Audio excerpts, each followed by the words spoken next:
Friends, welcome to my channel. तो आज हम बात करेंगे बॉर्डर सिक्योरिटी फोर्स की तरफ से एक नया नोटिफिकेशन है जिसमें कांस्टेबल ट्रेडमैन की टोटल 2788 वैकेंसी रिलीज की गई है मेल एंड फीमेल कैंडिडेट दोनों के लिए। इसके जो अप्लाई करने का मोड है ऑनलाइन है। इसकी जो लास्ट डेट है 1 मार्च 2022 है। हम बात करेंगे जो वैकेंसीज है ये बॉर्डर सिक्योरिटी फोर्स में, जैसे कि इन्होंने बताया था।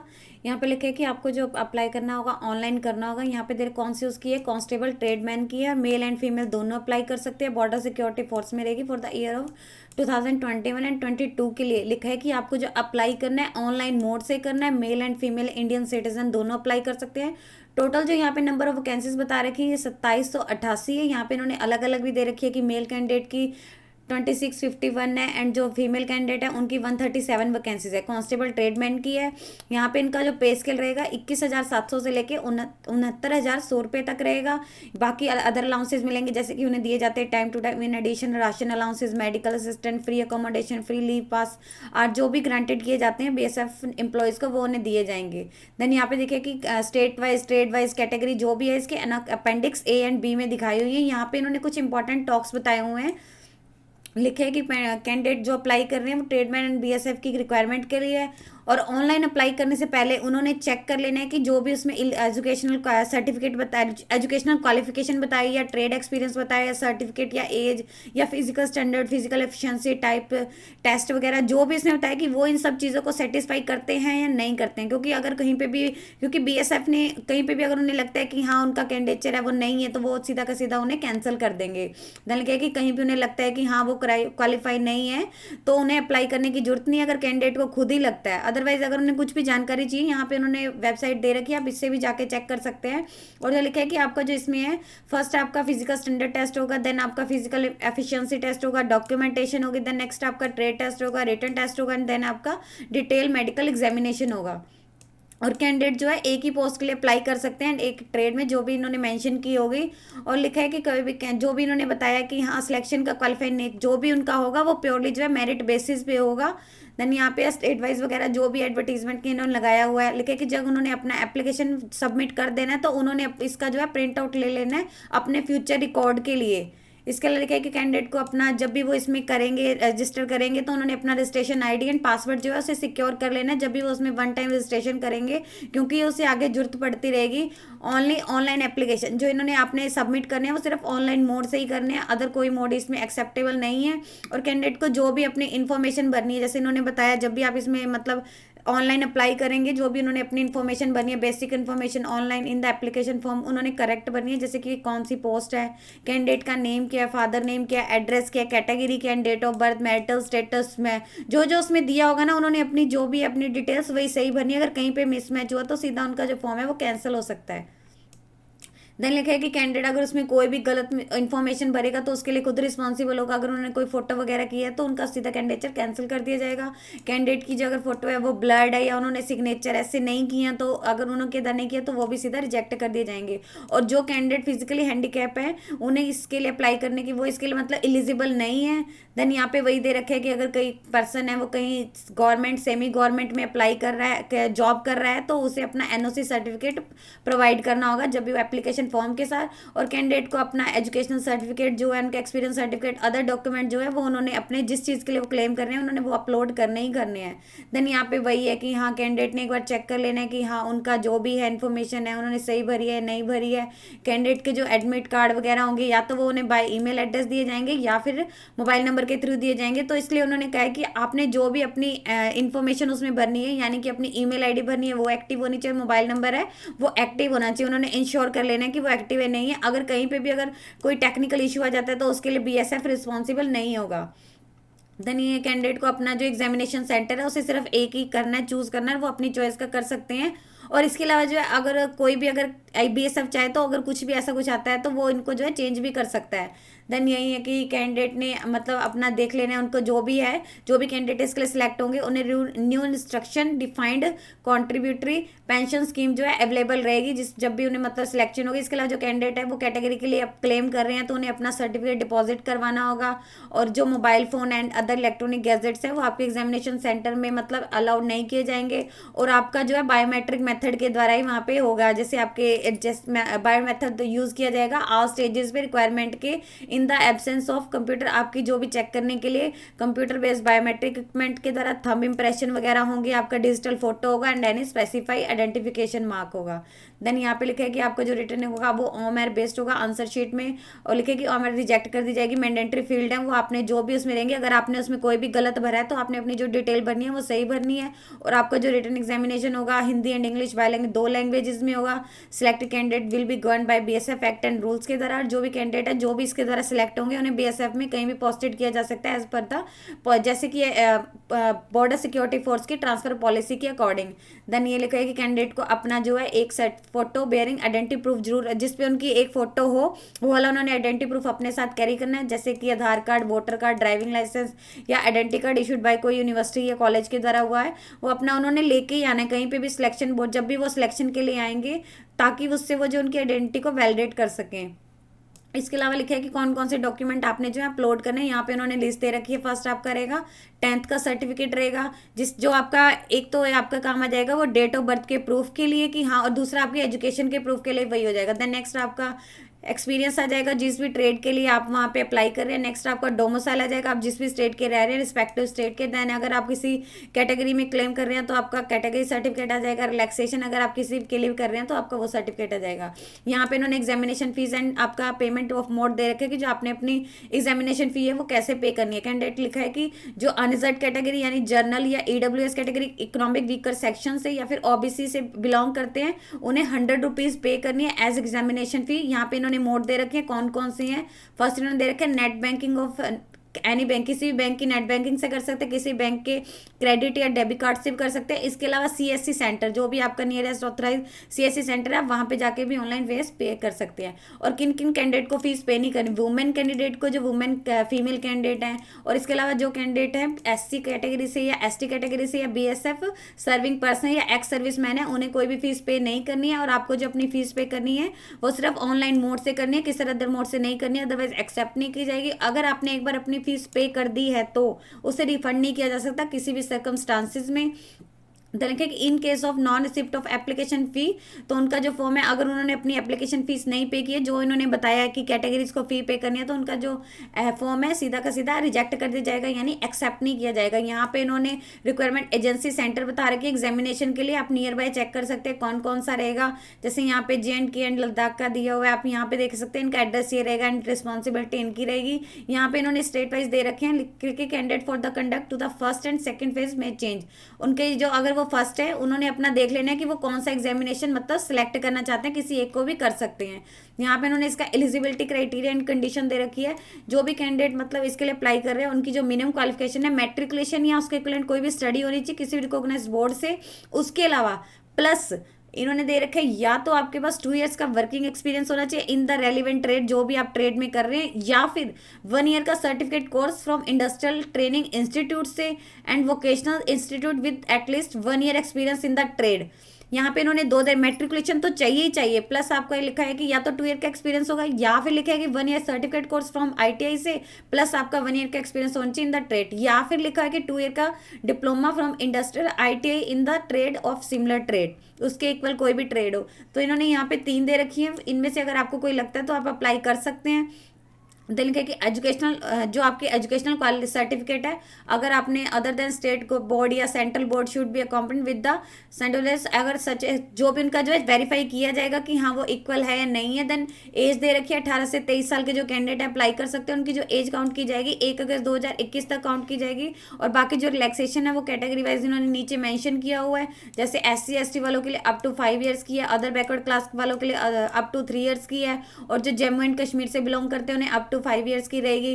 देन इसके अलावा जो यहाँ पे लिखा है कि किसी की अगर डेथ वगैरह हो गई 1984 में या फिर 2002 के इन गुजरात में, उनको अप टू 5 ईयर्स की रहेगी, यहाँ पे उन्होंने दे रखा है। और उनका जो डेट ऑफ बर्थ के लिए प्रूफ उनका जो काउंट किया जाएगा, उनका मैट्रिकुलेशन या कोई सीनियर सेकेंडरी कोई सेकेंडरी एग्जामिनेशन सर्टिफिकेट या उसके इक्विवेलेंट कोई भी स्टडी हो, सिर्फ वही एक्सेप्ट ही किया जाएगा। इसके कोई भी इसका अदर सब्सिक्वेंट नहीं किया जाएगा। देन लिखा है कि अगर कोई कैंडिडेट रिलैक्सेशन पाना चाहता है एलिजिबिलिटी क्राइटेरिया में, जो इन्होंने बताया कि हाँ हमें रिलैक्सेशन चाहिए, तो उन्हें अपना जो रेलिवेंट सर्टिफिकेट है वो अपना प्रोवाइड करना होगा। यहाँ पे इन्होंने फिजिकल स्टैंडर्ड दे रखे हैं कि कौन कौन जो है क्या क्या उनके लिए होना चाहिए।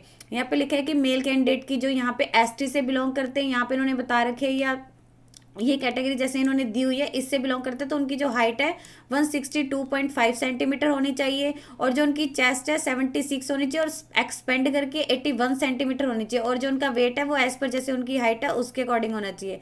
इसके अलावा जो मैन है वो बिलोंग करते हैं गढ़वालिस, कुमानिस, गोरखास, डोगरास, मराठास, यहाँ पे इन्होंने जो दे रखी है मतलब इन स्टेट से, तो उनकी जो हाइट है, जो मेल कैंडिडेट है उनकी जो हाइट है 165 सेंटीमीटर होनी चाहिए, और जो चेस्ट है बिना एक्सपेंडेड 78 और एक्सपेंड करके 83 सेंटीमीटर। बाकी उनका वेट रहेगा एज पर जैसे कि मेडिकल स्टैंडर्ड के अकॉर्डिंग रहता है उनकी हाइट के अकॉर्डिंग। नेक्स्ट है other and all other states and union territory, उनका जो रहेगा 167.5 सेंटीमीटर, और जो उनका चेस्ट होगी 78 होगी, और बाकी एक्सपेंड करके 83 होगी। बाकी उनकी हाइट वगैरह वही होगी। यहाँ पे इन्होंने फीमेल कैंडिडेट दे रखी है कि क्या क्या उनकी चाहिए। जो फीमेल कैंडिडेट है एसटी से, या इन्होंने दिया हुआ है आल स्टेट ऑफ आदिवासी एंड यहाँ पे दे रखे हैं, इनमें से आपने देख लेना अगर आप इनसे बिलोंग करते हैं तो आपकी जो यहाँ पे हाइट है 150 सेंटीमीटर होनी चाहिए। बाकी जो आपका वेट रहता है एज पर मेडिकल स्टैंडर्ड के अकॉर्डिंग। इसके अलावा जो वुमेन है यहाँ पे कैटेगरीज दे रखी है गढ़वालिस, गुमानिस, गोरखास, या फिर इन स्टेट से बिलोंग करती है सिक्किम, नागालैंड, अरुणाचल प्रदेश, मणिपुर, हिमाचल प्रदेश, तो उनकी जो हाइट है वो 155 सेंटीमीटर होनी चाहिए। और बाकी उन्होंने दे रखे ऑल अदर स्टेट जो अदर हैं यहाँ, और जो भी है उनकी जो हाइट है फीमेल कैंडिडेट की 157 सेंटीमीटर होनी चाहिए। देन वही है कि अगर जो कैंडिडेट रिलैक्सेशन पाना चाहते हैं तो उन्हें अपना जो सर्टिफिकेट होगा वो प्रोवाइड करना होगा। देन यहाँ पे मेडिकल स्टैंडर्ड दे रखे कि क्या क्या रहेगा। यहाँ पे उन्होंने दे रखे कि जो भी आपका गाइडलाइंस इशू होते हैं एमएचए की तरह उसके अकॉर्डिंग रहेगा। यहाँ पे उन्होंने आइज के बारे में दे रखे। देन इसके लिखे कि कोई भी आपका नो निक नहीं होना चाहिए, एंड फ्लैट बूटी and varicose when and squinted eyes नहीं होना चाहिए। उनकी जो good mental and physical health जो है अच्छी होनी चाहिए। देन ये आपने यहाँ पे देख लेना है, ये इनकी उसका दे रखा है आइज का, तो आपने चेक कर लेना है कि near vision and distance vision में कितना होगा, एंड कलर विजन वगैरह। यहाँ पे इन्होंने मेथड ऑफ सिलेक्शन दे रखी है कि क्या रहेगा। फर्स्ट में लिखे कि आपका जो फर्स्ट फेस एग्जामिनेशन होगा उसमें आपका जो है आपको फर्स्ट में बुलाया जाएगा physical standard test and physical efficiency test के लिए बुलाया जाएगा। Will have to go the bar, जो भी उनका हाइट बार होगा उन्होंने चेक कराया होगा। जैसे इन्होंने फिजिकल स्टैंडर्ड उसमें बताया हुआ था, ये इनका फिजिकल स्टैंडर्ड टेस्ट था, तो आपने यहाँ पे देख लेना है कि क्या क्या रहेगा। अगर आप लिखे कि यहाँ पे लिखे कि जैसे कि हाइट बार होगा, जो भी उनका हाइट बार होगा उसके उन्हें थ्रो से गुजरना होगा। अगर लिखे कि उनकी जो हाइट है जो उन्होंने ऊपर बताई है अगर उससे कम है तो उन्हें अलाउ नहीं किया जाएगा अदर प्रोसेस के लिए। देन यहाँ पे उन्होंने दे रखी है अगर वो इसमें क्लियर कर जाते हैं फिजिकल स्टैंडर्ड टेस्ट में, तो उनका नेक्स्ट जो है who qualify the height bar will be subjected हो, तो उन्हें जो है फिजिकल एफिशिएंसी टेस्ट के लिए बुलाया जाएगा। इसमें उन्होंने दे रखा है आपकी जो रेस होगी मेल कैंडिडेट के लिए 5 किलोमीटर की रेस होगी जो उन्हें 24 मिनट में कंप्लीट करनी होगी, और जो फीमेल की होगी वो 1600 मीटर की होगी जो उन्हें 8.5 मिनट में क्लियर करनी होगी। देन लिखे कि जो भी कैंडिडेट है मतलब जो फिजिकल एफिशिएंसी टेस्ट को क्लियर करेंगे उनकी जो बायोमेट्रिक आइडेंटिफिकेशन और जो भी उनकी डॉक्यूमेंटेशन की के लिए बुलाया जाएगा। जो कैंडिडेट है अगर वो नहीं क्लियर करेंगे तो उन्हें नेक्स्ट प्रोसेस के लिए नहीं बुलाया जाएगा। देन यहाँ पे लिखे कि वुमेन कैंडिडेट अगर उन्हें लगता है कि किसी भी स्टेज पे उन्हें पाया गया कि वो प्रेग्नेंट है 12 वीक की, तो वो इसके लिए अनफिट होंगे। देन यहाँ के आपको ओरिजिनल डॉक्यूमेंट लेके आने होंगे, एंड जो भी आपने डॉक्यूमेंट उस टाइम पे प्रोवाइड किए होंगे जब भी आपको नेक्स्ट स्टेज के लिए बुलाया जाएगा वो एलिजिबल कैंडिडेट को। देन यही है कि हाँ no physical efficiency test will be held. इसके अलावा जो एक्स सर्विस मैन अप्लाई कर रहे हैं उनके लिए कोई भी फिजिकल एफिशिएंसी टेस्ट नहीं होगा, और जो आपका फिजिकल एफिशिएंसी टेस्ट होगा वो जस्ट क्वालिफाइड नेचर का होगा, उसका आपकी मेरिट लिस्ट से कोई लेना देना नहीं होगा, यानी उसका कोई आपको जो है मार्क्स आपके उसमें नहीं कैलकुलेट होंगे। नेक्स्ट आपका ट्रेड टेस्ट होगा। देखिए कि जो कैंडिडेट है physical standard test, physical efficiency test and documentation को क्लियर करेंगे, नेक्स्ट उनका जो है रिस्पेक्टिव ट्रेड टेस्ट होगा। Each candidate will be allowed to appear, उसे जो एटलीस्ट जो भी उन्होंने 1 ट्रेड टेस्ट है उसमें अपीयर करना होगा, और वो भी आपका जो क्वालिफाइड नेचर का होगा वो आपका कोई कैरी जो भी मार्क्स है कोई कैरी नहीं करेगा। यहाँ पे इन्होंने दे रखे कि क्या क्या रहेगा। कॉबलर है उनके क्या रहेगा, polishing of shoes, handling tools and cutting of leather and repair and stitching of shoes. यहाँ पे इन्होंने दे रखे क्या क्या पैरामीटर्स हैं उनके। टेलर के दे रखे measurement of person, cutting of cloth, stitching of uniform. Then cook का दे रखे cooking of chapati and rice and cooking of vegetable, dal, sambar, idli for 100% and cooking of meat, fish, egg and kheer. Next यहाँ पे वाटर कैरियर की washerman, barber, sweeper, carpenter, painter, electrician, draftsman, waiter and mali की दे रखी है। तो यहाँ पे इन्होंने इसकी दे रखी है कि क्या क्या इनके डिजायर्ड स्किल है, मतलब चाहिए, पैरामीटर्स दे रखे हैं। इसका जो है आपका टेस्ट होगा, ये आपका ट्रेड टेस्ट होगा, इससे रिलेटेड इन्फॉर्मेशन पूछ जाएगी। देन नेक्स्ट आपका फर्स्ट फेज में आपके वो होंगे जैसे इन्होंने बताए हैं, टोटल 4 होंगे राउंड। फर्स्ट आपका फिजिकल स्टैंडर्ड है, नेक्स्ट आपका फिजिकल एफिशिएंसी टेस्ट, थर्ड आपका होगा डॉक्यूमेंटेशन एंड फोर्थ आपका होगा ट्रेड टेस्ट होगा। देन नेक्स्ट आपका जो है सेकंड फेज ऑफ एग्जामिनेशन होगा, आपका रिटर्न एग्जामिनेशन होगा, 100 मार्क्स का होगा। लिखा है कि जो कैंडिडेट फर्स्ट एग्जामिनेशन में सक्सेसफुल हो जाएंगे कि हाँ उन्होंने क्लियर कर लिया, अपीयर हो जाएंगे, उन्हें ही सेकंड एग्जामिनेशन के सेकंड स्टेज में बुलाया जाएगा। सेकंड फेज में उनका जो है रिटर्न एग्जामिनेशन होगा, जो उन्हें कम्युनिकेट किया जाएगा उनके ईमेल एड्रेस या फिर एसएमएस के थ्रू, जो उन्हें कॉल लेटर है। देन यहाँ पे लिखेगी आपका जो रिटर्न टेस्ट है 100 मार्क्स का होगा, और जो क्लेरिफाई करने होंगे जो general category EWS and ex serviceman है उनको जो क्वालिफाइंग मार्क्स चाहिए वो 35% है। एससी एसटी एंड ओबीसी वालों को 33% मार्क्स चाहिए। और ये आपका OMR based objective type multiple choice question होगा। देन जो आपको लिखना होगा ब्लू या ब्लैक बॉल पॉइंट से ही। देन यहाँ पे लिखा है कि सेम सेट ऑफ क्वेश्चन होगा, all the question different series में विच 100 मार्क्स का। आपका जो हर क्वेश्चन है वो 1 मार्क्स का होगा, यानी 100 क्वेश्चन 100 मार्क्स के होंगे। यहाँ पे इन्होंने सब्जेक्ट दे रखे हैं, general awareness and general knowledge से 25 नंबर का क्वेश्चन होगा, 25 क्वेश्चन होंगे। देन आपको जो टोटल ड्यूरेशन दी जाएगी 2 आवर्स की। नेक्स्ट आपका होगा नॉलेज ऑफ एलिमेंट्री मैथमेटिक, यहाँ पे analytic aptitude and ability to observe the distinguish pattern को। देन नेक्स्ट आपका होगा basic knowledge of candidate in English and Hindi. तो आपका यहाँ पे इन्होंने दे रखा है 25 का होगा। All the candidate required to fill, जो भी उन्होंने अपनी ट्रेड शेड, जो भी उनका ट्रेड है, नेम है, रोल नंबर है, डेट ऑफ बर्थ, लैंग्वेज है, वो उन्होंने अपनी ओएमआर शीट में सही भरनी है। अगर उसमें कहीं पे भी डिक्लेयर है, अगर उसमें मिस्टेक वगैरह हो सकती है तो उसके लिए वही रिस्पॉन्सिबल होगा, क्योंकि उसके बाद कोई भी आप चेंज या कटिंग या ओवर राइटिंग उसकी परमिशन नहीं है। करेक्शन फ्लूइड विल का, उसके अलावा जो है आप फ्लूइड वगैरह भी नहीं यूज़ कर सकते हैं। अब ये लिखा है कि जो भी आपका ऑब्जेक्टिव मल्टीपल चॉइस क्वेश्चन होगा और आपको जो 10th के पास के उसके अकॉर्डिंग होगा, 10th का जैसा आपका सिलेबस रहता है उसके अकॉर्डिंग होगा। करेक्टली लिखा है कि आपको जो कैंडिडेट को रिपोर्टिंग करनी होगी, जो भी उनका एग्जामिनेशन है 15 मिनट्स पहले आपको रिपोर्टिंग करनी है। देन यहाँ पे थर्ड फेज दे रखे हैं, आपका जो एग्जामिनेशन है सेकंड फेज में जस्ट आपका रिटर्न होगा। देन थर्ड फेज में आपका जो है डिटेल मेडिकल एग्जामिनेशन होगा। जो कैंडिडेट है इन्होंने बताया कि ऊपर दिए हुए जो भी इनके थे first phase examination and second phase examination को क्लियर कर लेगा, उन्हें जो है डिटेल एग्जामिनेशन के लिए बुलाया जाएगा, विच विल बी कैट, जो किया जाएगा medical board of officer to assess their, उनकी फिजिकल एंड मेंटल फिटनेस को चेक करने के लिए। यहाँ पे इन्होंने दे रखे क्या क्या उनका रहेगा। यहाँ पे इन्होंने टैटू के रिगार्डिंग दे रखी है, ये हमने पहले ही बताया हुआ है। फीमेल कैंडिडेट के लिए दे रखे कि हाँ उन्हें कहीं पे भी लगता है कि हाँ प्रेग्नेंट वगैरह, तो उन्हें जो है सीधा टेम्परेरी उन्हें अनफिट घोषित कर दिया जाएगा। देन ये दिया हुआ रिव्यू मेडिकल क्या उनका रहेगा, अगर वो चाहें तो वो उसे एक बार जो है, अगर कहीं पे भी उन्हें लगता है कि वो अनफिट है, किसी कैंडिडेट को डिक्लेयर कर दिया गया अनफिट डीएमई के द्वारा, तो उन्हें जो undergo review medical examination provide करवा सकते हैं अगर वो चाहे तो। देन यहाँ पे नेक्स्ट दे रखे इकोनॉमिक वीकर सेक्शन के लिए, तो उन्हें अपना जो है करंट ईयर का income and asset certificate provide करवाना होगा, क्योंकि जो इसमें 10% की रिजर्वेशन है। इसके अलावा जो यहाँ पे एक्स सर्विसमैन है उनको जो है नो फिजिकल एफिशिएंसी टेस्ट नहीं होगा एक्स सर्विसमैन के लिए। यहाँ पे इन्होंने जैसे ऊपर भी इन्होंने बताया था कि एक्स सर्विसमैन के लिए कोई फिजिकल एफिशिएंसी टेस्ट नहीं होगा। फाइनल मेरिट लिस्ट लिखा है कि post wise and category wise जो है, जैसे कि ऊपर पोस्ट थी या कैटेगरी थी वो इन्होंने बाद में बताई है, एंड में उसकी है। तो आपको जो सेपरेटली से जो स्टेट की उसके मार्क्स के बेसिस पे जो उनकी फाइनल जो लिस्ट तैयार की जाएगी, कोई भी वेटिंग लिस्ट नहीं की जाएगी। एंड मेंटेन जो भी फाइनली सिलेक्टेड कैंडिडेट की लिस्ट है वो बीएसएफ की ऑफिशियल वेबसाइट पे आ जाएगी। यहाँ पे इन्होंने टाई दे रखे है कि अगर कुछ टाई होता है तो किन्हें प्रेफरेंस दी जाएगी, सेम अगर स्टिल उनका सेम बर्थ है तो इक्वल मार्क्स है तो जिसका नाम पहले आता है उन्हें प्रेफरेंस दी जाएगी। देन यहाँ पे दे रखा है अप्लाई कैसे करना है, ऑनलाइन मोड से करना है, अदर मोड से एक्सेप्टेड नहीं होगा। यहाँ पे इन्होंने वेबसाइट दे रखी है। ऑनलाइन एप्लीकेशन जो है स्टार्ट हो चुका है, लास्ट डेट जो रहेगी 1 मार्च 2021 रहेगी। 12 बजे से पहले पहले अप्लाई कर देना है विद एड्रेस पर नक्शा। इसके अपेंडिक्स सी में दिया हुआ है, वहाँ पे भी आप जाके चेक कर सकते हैं। इसके अलावा लिखा है कि जो भी अप्लाई करेंगे उनके पास डोमिसाइल सर्टिफिकेट जरूर होना चाहिए एवरी कैंडिडेट। ये इन्होंने ऊपर भी मेंशन किया था, ये इनका मैंडेटरी है। Every candidate required to submit the copy of valid domicile and permanent resident proof issued by the competent authority. उनके द्वारा होना चाहिए। अगर वो फेल हो जाते हैं, नहीं उनको प्रोवाइड कर पाते हैं कि हाँ उनके पास नहीं है, तो उनका जो कैंडिडेचर है सीधा कैंसिल कर दिया जाएगा। देन यहाँ पे इन्होंने कुछ अलग अलग दे रखे हैं, जैसे कि स्टेट ऑफ असम है वो इशू नहीं करते डोमिसाइल एंड परमानेंट, तो उन्हें ऐसा कुछ भी करने की जरूरत नहीं है। देन यहाँ पे दे रखे वेस्ट पाकिस्तानी रिफ्यूजीज हैं, रिफ्यूजीज सेटल्ड इन जो JNK में या लद्दाख में है, तो वो अपना जो है प्रोड्यूस डोमिसाइल सर्टिफिकेट प्रोड्यूस कर सकते हैं, जैसे कि उन्होंने अपेंडिक्स B में दिया होगा, यहाँ पे देख सकते हैं अपेंडिक्स 5 में। ये यहाँ पे इन्होंने दे रखे अलग अलग दे रखे हैं, आप चेक कर लीजिएगा।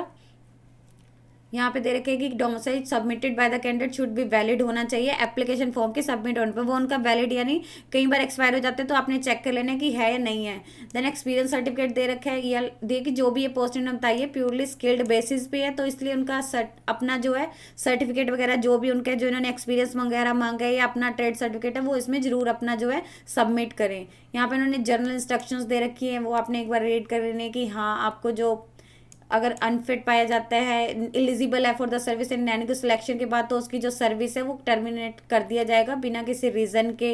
देन यहाँ पे कोई टाउन से जो है अवेयर रहे, कोई भी ऐसा जो है BSF जो है कोई भी ऐसा मनी की डिमांड नहीं कर सकता कि हाँ जॉब वगैरह के लिए। अगर आप कोई कास्ट वगैरह से बिलोंग करते हैं तो आपको सर्टिफिकेट प्रोवाइड करना होगा उसका, क्या रिलैक्सेशन चाहिए तो उसका भी सर्टिफिकेट प्रोवाइड करना होगा। देन नहीं, ये है कि अगर आपको कोई भी जानकारी चाहिए इसके रिगार्डिंग तो आप इसके ऑफिशियल वेबसाइट पर जाकर चेक कर सकते हैं।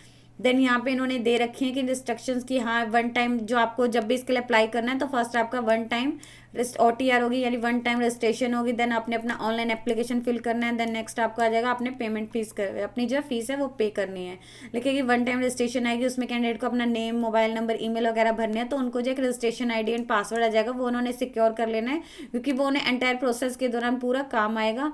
देन अगर जैसे ही वो कर लेंगे तो उनका नेक्स्ट रह जाएगा, उन्होंने स्टेप 2 में जाना है, तो लिखेगी online application linking by the belonging in their के।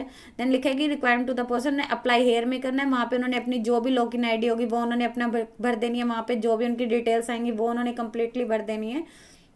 यहाँ पे इन्होंने फोटोग्राफ का दे रखा है, आप जो भी इसमें फोटो अपलोड करेंगे उसका साइज है 30 से 100 KB के बीच में होना चाहिए, जो सिग्नेचर साइज है 20 से 50 KB के बीच में होना चाहिए, और जो डॉक्यूमेंट साइज है 30 से 100 KB के बीच में होना चाहिए, और जो उनका थंब इंप्रेशन का साइज है उसका 50 KB से ज़्यादा नहीं होना चाहिए। इसका देखिए कि जो आपकी फोटोग्राफ एंड सिग्नेचर है वो क्लियर होने चाहिए, विजिबल होने चाहिए, और लेटेस्ट आपने फोटोग्राफी अपलोड करनी है, और जो आपने डॉक्यूमेंट अपलोड करने हैं ये उस JPG या JPEG या PNG फॉर्मेट में करने हैं। देन यहाँ पे वही सब कुछ है, ये आप जैसे जैसे अप्लाई करेंगे वहाँ पे आज सारी जानकारी आती रहेगी। यहाँ पे उन्होंने दे रखा है अगर कैंडिडेट एक्स सर्विस मैन है तो उन्हें नो ऑब्जेक्शन सर्टिफिकेट जमा करवाना होगा। यहाँ पे अलग अलग दे रखे हैं कि हाँ पोस्ट वगैरह के लिए सर्टिफिकेट की इनके नीचे वही लिस्ट दे रखी है कि कौन कौन सी होगी कौन कौन सी नहीं होगी। यहाँ पे इन्होंने दे रखे है जैसे इन्होंने बताया था state wise category wise distribution of constable and tradesman की, यहाँ पे दे रखे अंडमान निकोबार द्वीप समूह में जैसे यहाँ कॉबलर की कितनी वैकेंसीज है, यहाँ पे टेलर की है, यहाँ कुक की है, यहाँ वाटर कैरियर की है या वॉशरमैन की है 18 वैकेंट 27 47। तो आपने यहाँ पे चेक कर लेनी है कि हाँ कौन कौन सी रहेगी इसमें। देन यहाँ पे बार्बर की है, स्वीपर की है, 137 है। यहाँ पे इन्होंने अलग अलग दे रखे कि हाँ कितनी कितनी है। जैसे वेस्ट बंगाल में एक है तो आपने यहाँ पे दे रखी है, एक जो है अनरिजर्व कैटेगरी की है। यहाँ पे इन्होंने अलग यहाँ पे देखेंगे तो आपको यहाँ पे पूरी जानकारी मिल जाएगी कि हाँ कौन सी किस किस में कौन सी कैटेगरी में एंड कौन से उसमें स्टेट में किसकी वैकेंसी है। यदि आपको इससे रिलेटेड अधिक जानकारी चाहिए तो आप इसकी ऑफिशियल वेबसाइट पर जाकर चेक कर सकते हैं, जिसका लिंक मैं आपको डिस्क्रिप्शन बॉक्स में डाल दूंगी। यदि आपकी इस वीडियो से रिलेटेड कोई भी क्वेरी है तो आप हमें कमेंट सेक्शन में लिख के बता सकते हैं। वीडियो अच्छी लगी हो तो प्लीज लाइक एंड शेयर। इस तरह के और इन्फॉर्मेटिव वीडियोस को देखने के लिए आप हमारे यूट्यूब चैनल को सब्सक्राइब कीजिए।